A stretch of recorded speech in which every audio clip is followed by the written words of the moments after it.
सवाल नंबर 8 देखो। पर क्या 4 सेंटीमीटर त्रिज्या वाले एक वर्ताकार पाइप के चारों ओर एक रस्सी लपेटती है। ये एक वर्ताकार पाइप है, इसके चारों ओर ये रस्सी लपेटती है। रस्सी की आवश्यक लंबाई को काट लेती है, जितनी रस्सी की जरूरत होती है उतनी लपेटती है। उसके बाद वह उसे 4 सेंटीमीटर भुजा वाले एक वर्गाकार बॉक्स, ये वर्गाकार बॉक्स है जिसकी भुजा 4 सेंटीमीटर पर लपेटती है। तो क्या उसके पास कुछ और रस्सी बचेगी? मतलब ये एक 4 सेंटीमीटर त्रिज्या वाला एक पाइप है, इसके रस्सी लपेट, तो वही रस्सी जितनी इसके चारों तरफ लपेट रखी उसी को फिर 4 सेंटीमीटर भुजा वाले वर्गाकार बॉक्स पर लपेटती है। तो क्या रस्सी बचेगी? कहने का मतलब ये है कि भाई इसकी परिधि और इसकी परिधि, दोनों की परिधि निकालेंगे। देखो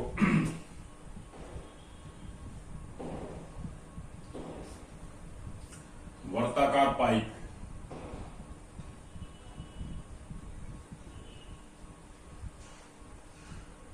पाइप की त्रिज्या कितनी है जिस पर वो रस्सी लपेटती है? 4 सेंटीमीटर। तो वो कितनी लंबी रस्सी होगी? रस्सी की लंबाई क्या होगी? जितनी इसकी पाइप की परिधि होगी। तो वर्ताकार पाइप की परिधि कितनी होगी? 2 पाई आर। 2 पाई कितनी है? 3.14 गुणा में आर। आर कितनी इसकी? 4 गुणा करो, 4 दूनी 8, 8 किसकी करेंगे? 8 चौका 32, 2 8 3 11, 1 8 या 24 और 1 25, यानी 25.12 सेंटीमीटर वो रस्सी की लंबाई होगी जो इसके चारों ओर, पाइप के चारों ओर लपेट रखी। इसी रस्सी को फिर इस बॉक्स के चारों ओर लपेटा जाता है। तो इसका भी, इसका परिमाप निकालेंगे। फिर देखते हैं वो रस्सी की लंबाई कितनी आ गई। यानी देखो रस्सी की लंबाई, जो रस्सी पाइप पर लपेटी हुई थी वो होगी 25.12 सेंटीमीटर। अब किस पर लपेटती है वो? इस बॉक्स पर। बॉक्स की भुजा कितनी है? बॉक्स वर्गाकार है, वर्गाकार बॉक्स की भुजा कितने? 4 सेंटीमीटर। बॉक्स का परिमाप कितना आ जाएगा? बॉक्स का परिमाप 4 गुणा भुजा, यानी 4 गुणा 4 16 सेंटीमीटर। अब बॉक्स का परिमाप कितना है? 16 सेंटीमीटर। तो इस पर रस्सी लपेटेगी तो 16 सेंटीमीटर ही रस्सी लिपटेगी, बाकी बच जाएगी वो, क्योंकि रस्सी की लंबाई 25 सेंटीमीटर है, बॉक्स का परिमाप जो है 16 सेंटीमीटर है। तो कितनी रस्सी बचेगी उसके पास? ये कह रहा है क्या उसके पास कुछ रस्सी और बचेगी? हाँ, रस्सी बचेगी। कितनी बचेगी? वो इसमें से ये 16 घटा देंगे, वो रस्सी, बची हुई रस्सी आ जाएगी। हाँ, रस्सी बचेगी, इसमें लिख देंगे हाँ रस्सी बचेगी। कितनी बचेगी? जितनी रस्सी बचेगी, जितनी रस्सी बचेगी। कितनी बचेगी? 25.12 माइनस 16 सेंटीमीटर। 16 में से घटा दो, 25.12 में से 16 घटा दो, 0 0 आगे 12, 15 में से गए 9, यानी 9.12 सेंटीमीटर रस्सी बचेगी इस बॉक्स के चारों तरफ लपेटने के बाद। तो ये हमारा आंसर आ गया, कितनी रस्सी बचेगी।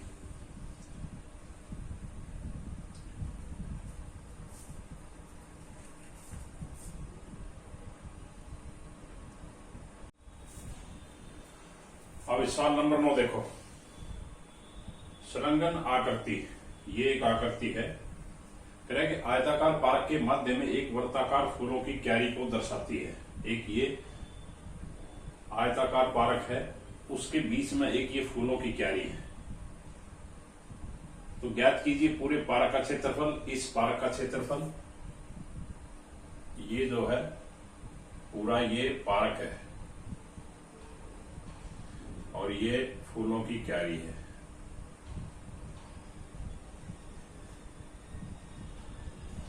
क्यारी, ये पूरा पार्क है, ये फूलों की क्यारी है। तो इसमें हमने बताना है तो पूरे पार्क का क्षेत्रफल, फूलों की क्यारी का क्षेत्रफल, फूलों की क्यारी को छोड़कर पार्क के शेष भाग का क्षेत्रफल और क्यारी की परिधि। अब देखो, पहले तो हम पार्क का क्षेत्रफल निकालते हैं। पूरे पार्क का, पार्क की लंबाई चौड़ाई कितनी है? 10 और 5 मीटर। पार्क की लंबाई, यानी लिखो पार्क की लंबाई 10 मीटर। पार्क की चौड़ाई 5 मीटर। पार्क का क्षेत्रफल,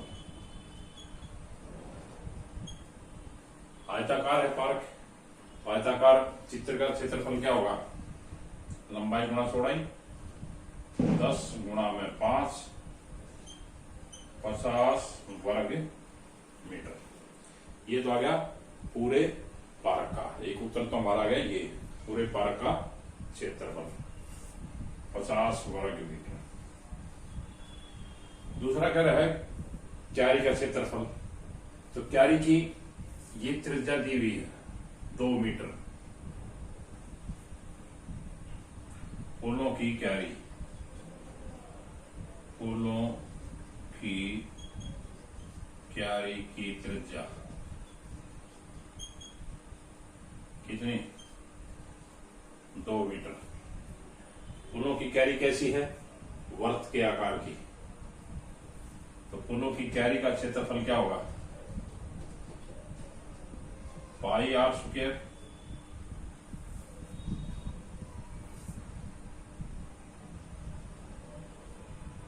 पाई कितना है?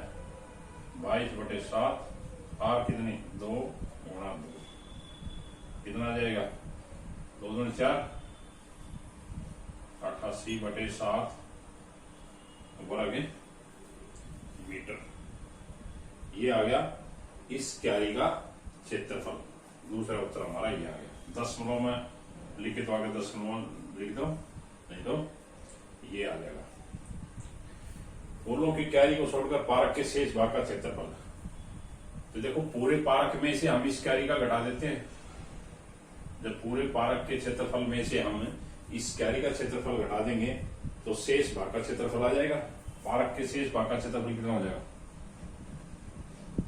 पार्क के शेष भाग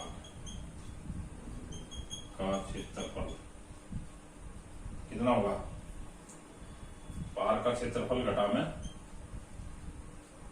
पार्क का क्षेत्रफल घटा में क्यारी का क्षेत्रफल, क्यारी का क्षेत्रफल। तो पूरे पार्क का क्षेत्रफल कितना है? 50। क्यारी का कितना है? 88/7। घटा दो, 7 एलसीएम लेकिन 7 पंजे 35, 350, 88। 350 में से 88 घटाओ। 10 में से 8 गए 2, 14 में से 8 गए 6, 200 7। आगे दशमलव में निकालो तो निकालो, देखना आगे 7 से 7 21, 10 के 5, 7 6 42, 7 7 49, बच गए 3 दशमलव, 700 का 28, बच गए 2, एक और दशमलव 0, दूनी 14, यानी लगभग आ जाएगा 37, या इतना ही छोड़ दो, वर्ग मीटर। 262 बटे, या दशमलव लिखो तो इसको आगे 37.42 वर्ग मीटर इसका शेष भाग का क्षेत्रफल होगा। एक उत्तर आ गया हमारा ये। फिर कह रहा क्यारी की प्रीति, क्यारी की प्रीति और बताओ, तो क्यारी की प्रीति क्या होगी? क्यारी की परिधि त्रिज्या कितनी है? 2, वर्ताकार है तो 2 पाई आर, 2 पाई 22/7 गुणा में आर, आर कितनी है? 2।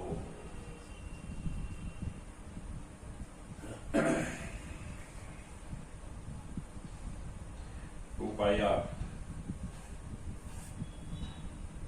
2 दूनी 44 बटे में 7 मीटर, ये इसकी परिधि आ जाएगी।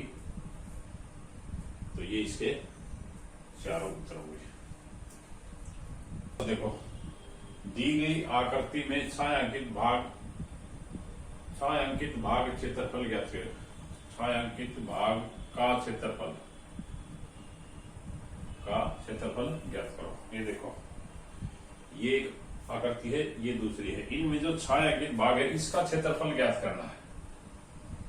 इसमें इसका बताना है, इसमें इसका बढ़ता। पहले इसका देखो,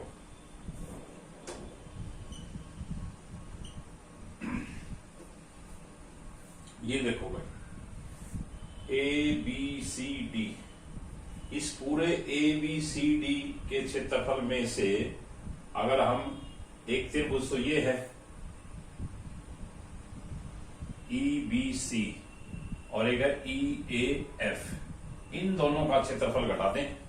यानी इस पूरे ABCD के क्षेत्रफल में से इस त्रिभुज का और इस त्रिभुज का क्षेत्रफल घटा दें, तो इस आकृति का क्षेत्रफल आ जाएगा EFDC। ये जो छायांकित भाग है इसका क्षेत्रफल आ जाएगा। तो पहले हम ABCD का क्षेत्रफल निकालते हैं। ये एक आयत है या ABCD की लंबाई कितनी है? यहां से लेके ये 18 है, ऊपर भी 10, यहां से यहां तक 10 है, ये यहाँ 8 है, ये इधर 10 है, ये भी यहां से यहां तक 4 है, यहां से यहां तक 6 है। तो ABCD की लंबाई कितनी है? 18 सेंटीमीटर। ABCD की चौड़ाई कितनी है? 10 सेंटीमीटर। क्षेत्रफल कितना होगा? 18 गुणा में 10, 180 वर्ग सेंटीमीटर। अब इस पूरे का आ गया 180 वर्ग सेंटीमीटर। इसमें से हम दो त्रिभुजों का क्षेत्रफल घटा दो। इन दोनों त्रिभुजों का क्षेत्रफल निकालो। पहले तो निकालो त्रिभुज AEF। AEF त्रिभुज का क्षेत्रफल कितना होगा? ये देखो,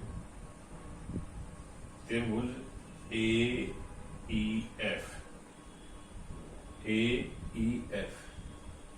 इसका ये देखो, आधार 6 है, ये इस पर लंबवत है, ये यहां 90 डिग्री कोण बना रही, और ये कितना है? 10। तो त्रिभुज AEF का क्षेत्रफल, सीधा इसका क्षेत्रफल निकालो। त्रिभुज का क्षेत्रफल क्या होता है? 1/2 आधार गुणा ऊंचाई। 1/2 आधार कितना है? चाहे तो 6 ले लो, चाहे 10 ले लो। 10 गुणा 6, 2 से 2 3 6, 10 दिया 30 वर्ग सेंटीमीटर। इसका तो आ गया 30 वर्ग सेंटीमीटर। अब इसका निकालो।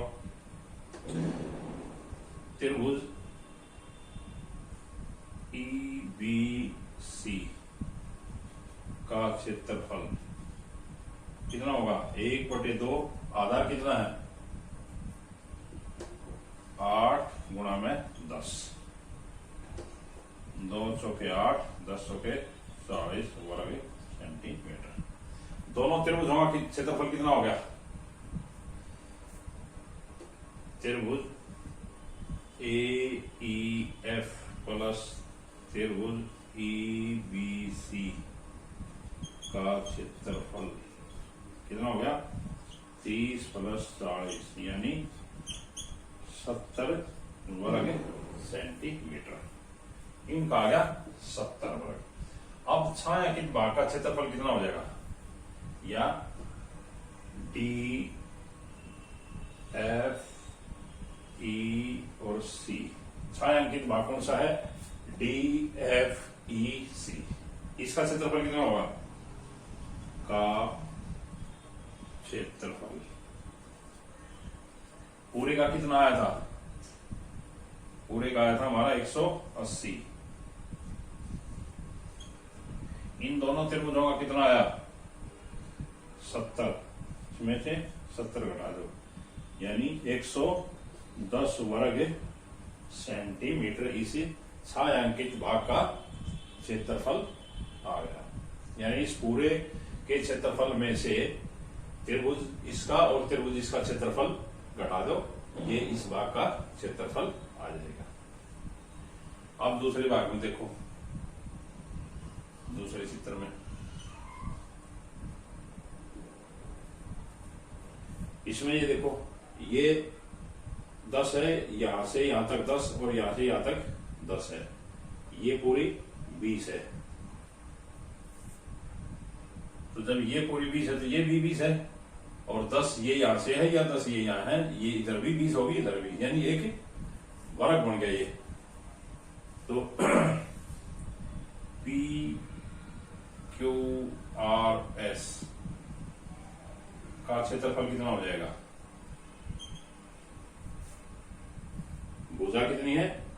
20 ये है, 20 ये है, यानी इस पूरी आकृति का क्षेत्रफल इसका 10 यानी 20 गुणा 20 400 वर्ग सेंटीमीटर इस पूरे का आ गया। अब इसमें से हम इस त्रिभुज का और इस त्रिभुज का क्षेत्रफल घटा देंगे तो बाकी इसका क्षेत्रफल निकल आएगा। तो ये देखो, पहले इसका निकालो, त्रिभुज ये और ये देखो, ये कितनी है? 20 और ये भी, इसकी ये भी 20 है। तो निकालो, ये कितनी हो जाएगी? त्रिभुज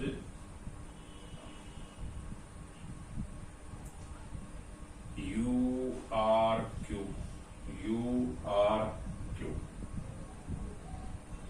का क्षेत्रफल निकालो। इसकी ये देखो, ये कितनी दे रखी है?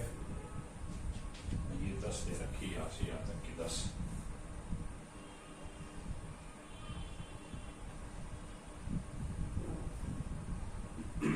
कितना हो जाएगा? 1/2 10 गुणा 20 पंजे 100 वर्ग सेंटीमीटर। अब इस त्रिभुज का QPT, इसमें भी देखो यही भुजा है, इसकी भी ये 20 है, ये 10 है, इसकी ये 10 थी, ये 20 है, इसकी ये 20 है, ये 10 है। तो इसका क्षेत्रफल इतना होगा। त्रिभुज QPT का क्षेत्रफल कितना होगा? 1/2 10 गुणा 20, इसका भी 100 वर्ग सेंटीमीटर। अब त्रिभुज इसका निकालो,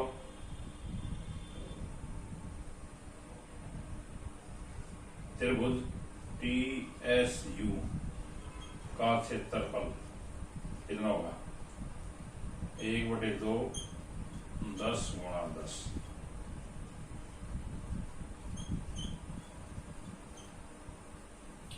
अब इन तीनों त्रिभुजों के क्षेत्रफल को जोड़ लो। त्रिभुज इसका कितना आया? 100 इसका आया, 100 इसका और 50 इसका। इन तीनों का क्षेत्रफल इसमें से घटा दो तो इस त्रिभुज का क्षेत्रफल आ जाएगा। तो निकालो त्रिभुज, या फिर तीनों का निकालो पहले। त्रिभुज यू आर क्यू प्लस त्रिभुज क्यू पी टी प्लस त्रिभुज टी एस यू का क्षेत्रफल कितना हो जाएगा? 100 प्लस 50 बराबर है 250 वर्ग सेंटीमीटर। आप त्रिभुज इसका निकाल दो। छायांकित जो भाग है वो कौन सी त्रिभुज है? क्यू टी यू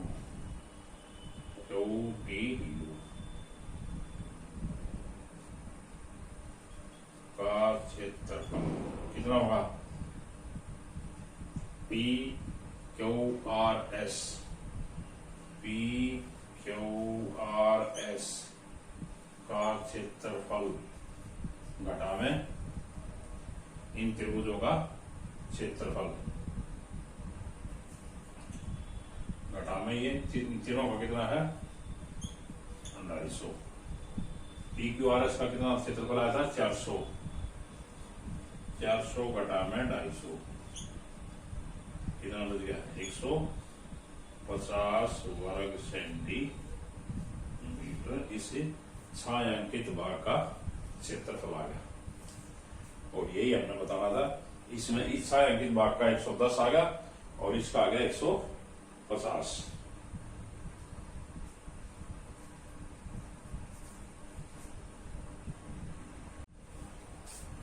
अब सवाल नंबर 11 देखो। चतुर्भुज ए बी सी डी का क्षेत्रफल ज्ञात कीजिए। यहाँ ए सी ये एक चतुर्भुज है ए बी सी डी, इसका क्षेत्रफल ज्ञात करना है। ए सी की लंबाई है 22 सेंटीमीटर, बी एम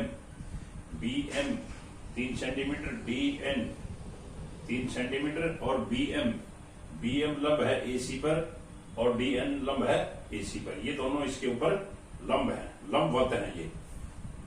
तो इसका पूरे का क्षेत्रफल बताना है। तो कैसे बताए? देखो दो त्रिभुज बनेगी ए बी सी, इसका क्षेत्रफल निकालो, और त्रिभुज ए बी सी इसका क्षेत्रफल निकालो और दोनों को जोड़ देंगे तो इससे चतुर्भुज ए बी सी डी का क्षेत्रफल आ जाएगा।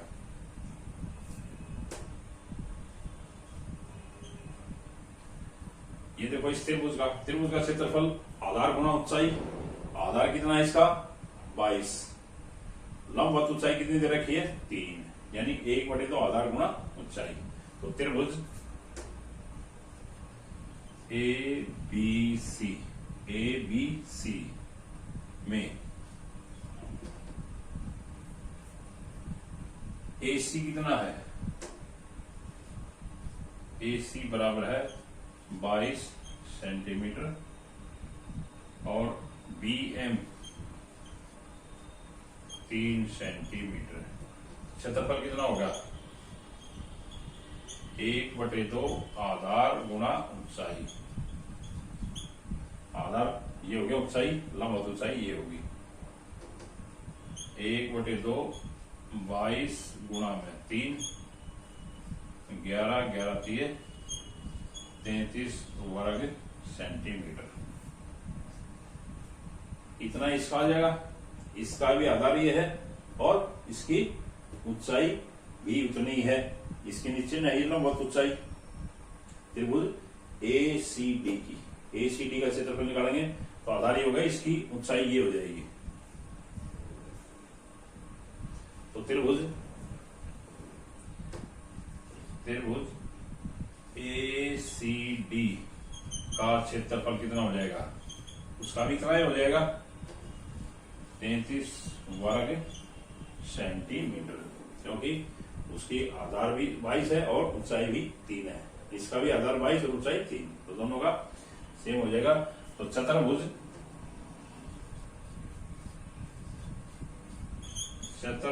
ए बी सी डी का क्षेत्रफल कितना आ जाएगा? 33 प्लस 33 यानी 66 वर्ग सेंटीमीटर। त्रिभुज इसका क्षेत्रफल प्लस त्रिभुज इसका क्षेत्रफल दोनों का कितना है 33 33, तो इसका आ जाएगा 66 वर्ग सेंटीमीटर। तो इस पूरे का ये क्षेत्रफल आ जाएगा। इस त्रिभुज की आधार और ऊंचाई लिखो तो लिख देना, त्रिभुज की आधार ऊंचाई सेम है तो इसका भी उतना ही क्षेत्रफल आएगा, और इनमें यह दोनों के त्रिभुज का क्षेत्रफल